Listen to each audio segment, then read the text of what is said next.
Buletin Didik 17 Jun bersama saya Mimi Azira Abdullah. Assalamualaikum dan salam sejahtera. Keputusan Peperiksaan Sijil Tinggi Agama Malaysia STAM 2020 hari ini merekodkan 27 calon memperoleh keputusan 10 mumtaz. Pengarah Peperiksaan Lembaga Peperiksaan Malaysia, Datuk Pakarudin Ghazali berkata, STAM yang menggunakan format baru kali ini turut mencatatkan seramai 227 calon memperoleh keputusan minimum Jayyid Jidan. Daripada 5,574 calon yang menduduki STAM 2020, 926 calon memperoleh minimum Jayyid, 2,477 calon minimum makbul, 1,806 calon minimum rasib dan 85 calon semua rasib. Sementara itu, 26 calon memperoleh kombinasi berperingkat. Seramai 3,665 orang mendapat sijil dengan 65.6%. Manakala yang tidak layak sijil ialah 34.4%. Dan di sebelah sini kita kongsikan pecahan mengikut tahap sijil tadi. Dari yang paling cemerlang, mumtaz, ada seramai 442 orang sehinggalah kepada makbul. Secara keseluruhan, 1,226 calon memperoleh keputusan Jayyid Jidan dengan 1,758 calon, manakala makbul seramai 230 calon. Ujarnya, analisis keputusan peperiksaan ini hanya membabitkan calon yang menduduki STAM kali pertama dengan mendaftar 10 mata pelajaran dan menduduki sekurang-kurangnya 1 mata pelajaran. Bagaimanapun, keputusan peperiksaan kali ini tidak dibandingkan dengan keputusan STAM 2019 berikutan penggunaan format baru.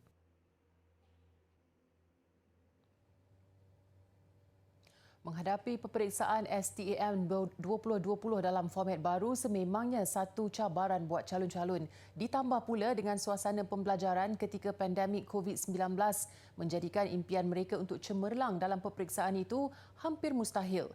Namun beberapa calon berjaya membuktikan usaha tangga kejayaan.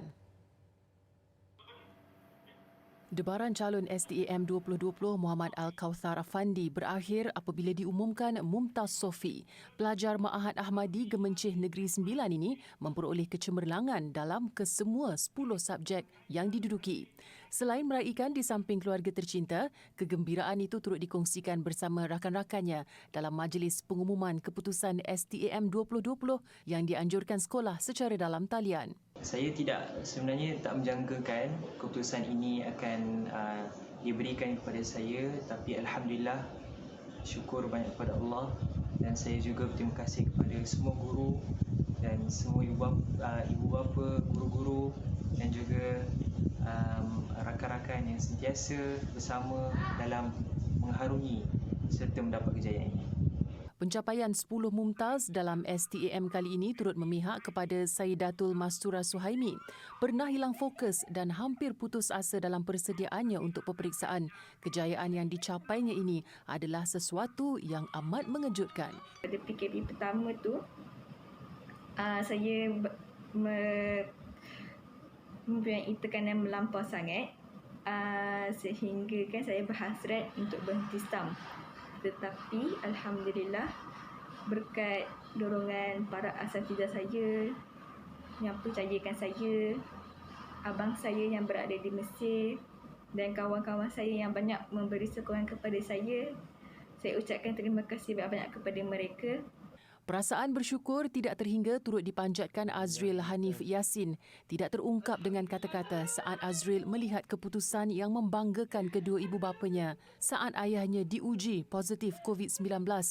Daripada 10 kertas peperiksaan yang didudukinya, Azril berjaya memperoleh 9 mumtaz. Jadi insya-Allah selepas ini saya bercadang untuk sudah sebenarnya kalau ada rezeki ke luar negara lah, insya-Allah.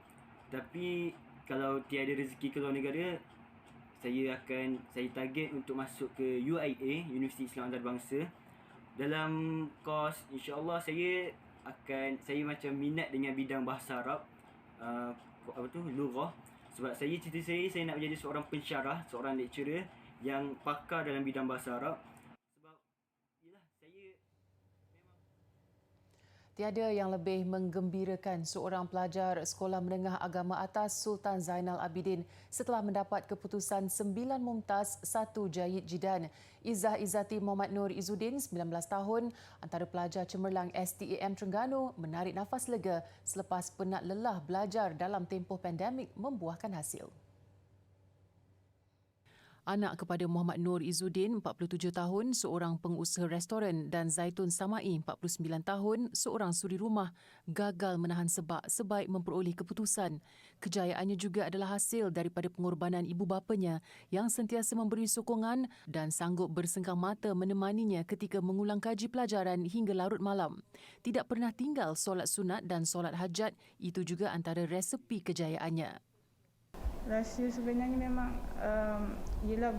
first memang kita kena jadi taat pada perintah Allah kan. Lepas tu yang kedua taat pada ibu bapa, jaga keberkatan dengan asatizah juga. Kawan-kawan pun penting sebab banyak kawan-kawan yang ajar kita yang duduk sama kita kan, duduk kat asrama itu memang sangat penting lah, ukhuwah kita sebab dengan kawan-kawan itu sangat penting. Lepas tu macam sebelum kita belajar pun memang kita akan ingat kepada Allah SWT kan. Macam doa sebelum belajar tu memang sangat penting. Bagi Muhammad Nur Izzuddin, keputusan cemerlang yang diperolehi anaknya itu adalah hadiah yang paling berharga bagi dirinya sempena Hari Bapa. Untuk hadiah Hari Bapa ni, sempena Hari Bapa ni, saya rasa hadiah ni yang paling besar lah, yang paling bermakna lah buat saya. Dan kita rasanya tak perlu dah hadiah lain tu.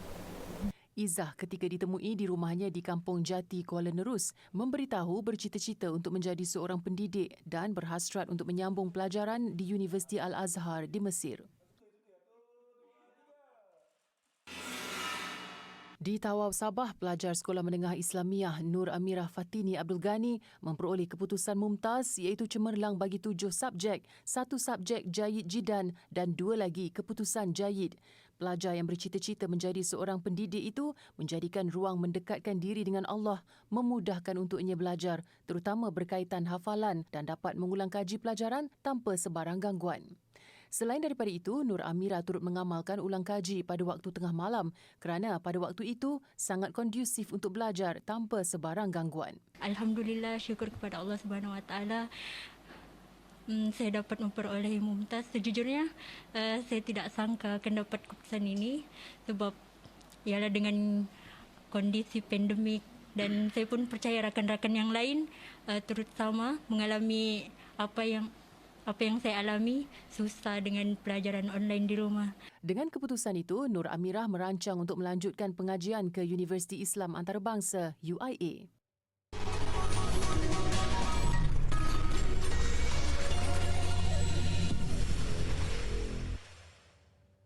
Bertemu kembali. Murid kelas peperiksaan khususnya yang bakal menduduki Sijil Pelajaran Malaysia SPM dan Sijil Tinggi Persekolahan Malaysia STPM 2021 akan diberi keutamaan bagi mendapatkan suntikan vaksin COVID-19. Berita itu dikongsi Menteri Kanan Pendidikan Datuk Dr. Razi Jidin menerusi hantaran di Facebook hari ini. Beliau memaklumkan cadangan supaya murid kelas peperiksaan diberi suntikan telah dipersetujui Badan Bertindak Imunisasi COVID-19 CITF yang dipengerusikan Menteri Penyelaras Program Imunisasi COVID-19 Kebangsaan PIK Khairi Jamaluddin. Ia susulan kelulusan oleh bahagian Regulatory Farmasi Negara NPRA bagi penggunaan vaksin Pfizer-BioNTech untuk kanak-kanak 12 tahun ke atas di negara ini. Terdahulu, Khairi pada sesi webinar anjuran Oxford and Cambridge Society of Malaysia memaklumkan CITF akan memberi keutamaan vaksin kepada kumpulan pelajar terbabit terlebih dahulu.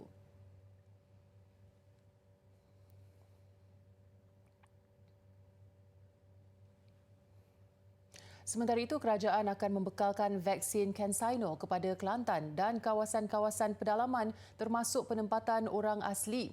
Khairi berkata vaksin yang sudah diluluskan kerajaan itu dijangka diterima dan diagihkan bulan depan. Bekalan CanSino yang pertama akan diterima pada bulan Julai nanti. Kelebihan vaksin ini ialah vaksin ini adalah 1 dos saja. Dia tak memerlukan 2 dos. Jadi kita akan hantar sebahagian daripada bekalan tersebut kepada negeri Kelantan, terutamanya bagi kawasan-kawasan pedalaman. pos-pos orang asli di Gua Musang, Kuala Krai dan sebagainya lah, supaya tidak perlu masuk sampai 2 kali. Beliau berkata demikian selepas mesyuarat jawatankuasa program imunisasi COVID-19 kebangsaan peringkat negeri Kelantan yang turut dihadiri Menteri Besar Datuk Ahmad Yaakob di bangunan Kompleks Kota Darul Naim. Kemarin, Ketua Pengarah Kesihatan Tan Sri Dr. Nur Hisham Abdullah berkata vaksin CanSino dan Johnson & Johnson diberi kelulusan pendaftaran bersyarat untuk kegunaan kecemasan.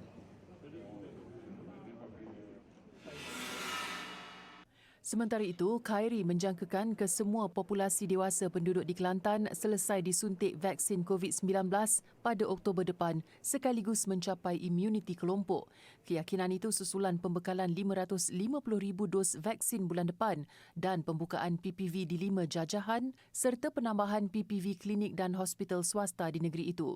Kita bakal membuka beberapa PPV awam lagi di negeri Kelantan. Ada cadangan dibuka 5 lagi PPV, iaitu di Bacok, Kota Baru, Pasir Mas, Machang dan Kuala Krai, dan juga penambahan PPV klinik swasta dan juga PPV hospital swasta. Mana ketiga-tiga hospital swasta akan dibuka sebagai PPV dan beberapa lagi klinik GP swasta akan dijadikan sebagai PPV di Kelantan. Dengan semua kapasiti ini, saya percaya dan yakin bahawa InsyaAllah kalau bekalan vaksin itu sampai, kita akan dapat selesai suntik populasi dewasa di negeri Kelantan ni lah. Kita letak sasaran yang ambitious sikit, mungkin Oktober. Ya? Oktober. Kita cuba Oktober di Kelantan. Setakat ini, 42% rakyat di negeri itu sudah mendaftar untuk mendapatkan suntikan vaksin. Kadar suntikan harian kini mencecah 12,000 dos. Beliau yakin sasaran melakukan 30,000 dos suntikan sehari akan tercapai. Khairi turut mengucapkan tahniah kepada negeri yang menjalankan program outreach vaksinasi bergerak yang banyak membantu golongan warga emas dan penduduk di pedalaman yang tidak mampu pergi ke PPV. Ketika program outreach berlangsung, individu akan disuntik dahulu dan kemudian nama mereka dimasukkan dalam sistem untuk didaftarkan.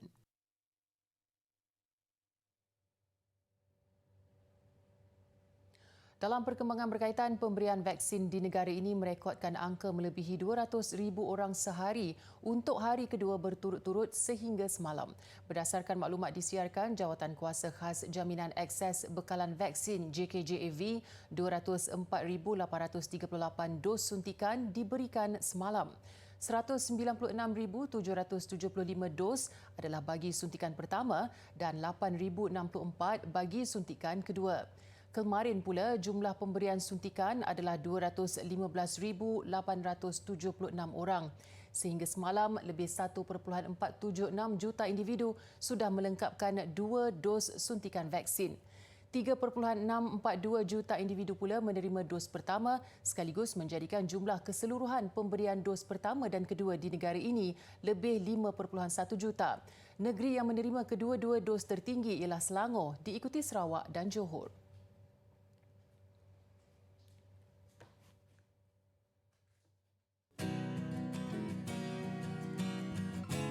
Elok anak kerana dikandang dengan budi senonoh. Elok akhlak nama terpandang, sepanjang zaman menjadi contoh.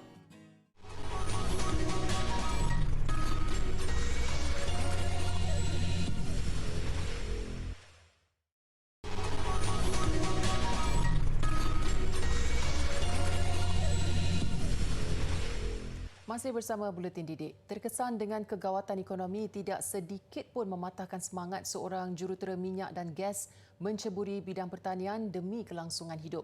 Selepas 6 tahun mengusahakan tanaman cendawan, dia kini bergelar usahawan berjaya dengan memperolehi pendapatan lumayan.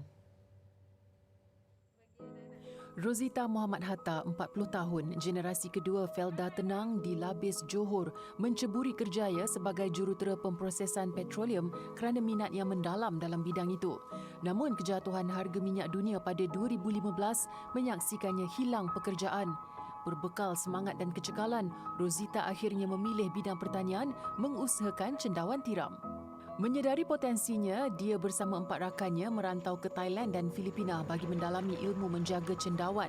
Seterusnya mengambil keputusan melaburkan RM15,000 untuk memulakan projek cendawan tiram atas tanah terbiar milik bapanya.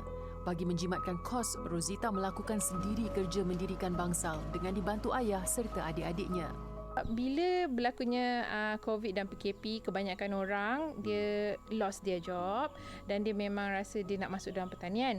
Which is to me, betul, bagus juga sebenarnya bila you masuk pertanian. Tetapi bila you nak masuk, you kena equipkan diri you dengan ilmu yang betul. Jangan masuk dengan fikiran yang rasa pertanian ini mudah. No. Dan you kena sabar. Saya selalu cakap, you punya 2 tahun pertama tu adalah tahun kebodohan. Sebab 2 tahun pertama tu you memang akan mengalami banyak kesilapan, tetapi dari situ you akan belajar. So selepas 2 tahun tu, bila you gigih belajar, you keep on belajar daripada kesilapan you biasanya lepas 2 tahun tu you dah okey sikit. You dah okey, you memang akan dah okey, business tu you dah mula stable, dan you boleh survive lah lepas tu. Kini Rosita tidak hanya bergantung kepada hasil jualan cendawan semata-mata. Perniagaannya turut meliputi penghasilan pelbagai benih cendawan melalui penyelidikan. Rosita satu-satunya usahawan yang telah berjaya menghasilkan benih cendawan baru seperti cendawan kukur, tiram kuning, tiram putih, tiram kelabu, tiram merah, abalone dan lingji. Selain mendapat sambutan tinggi dalam kalangan pengusaha makanan di Johor, kejayaan itu juga menyaksikan Rosita sering diundang sebagai pengajar untuk membantu golongan belia menceburi bidang usahawan cendawan.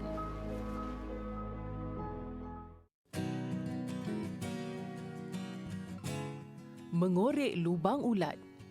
Maksudnya, sengaja mencari sebab untuk bertengkar.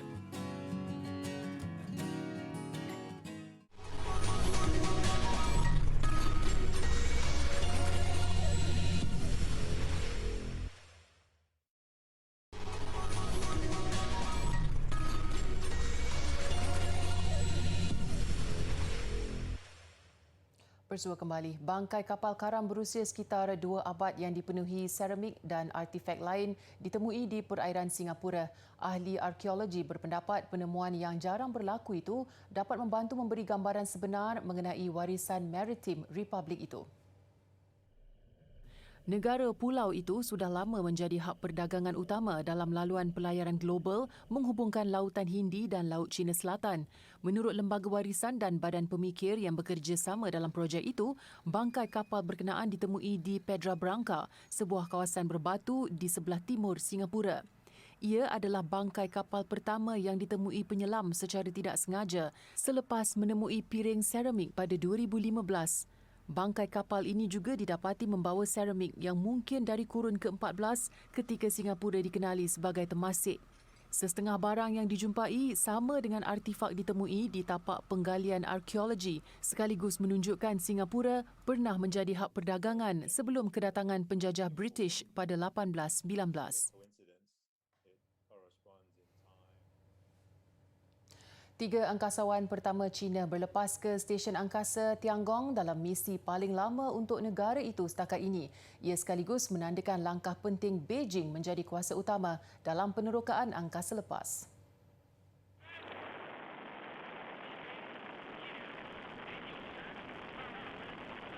Tiga angkasawan terbabit berlepas dengan roket Long March 2F ke stesen Tiangong di mana mereka akan menghabiskan masa selama 3 bulan.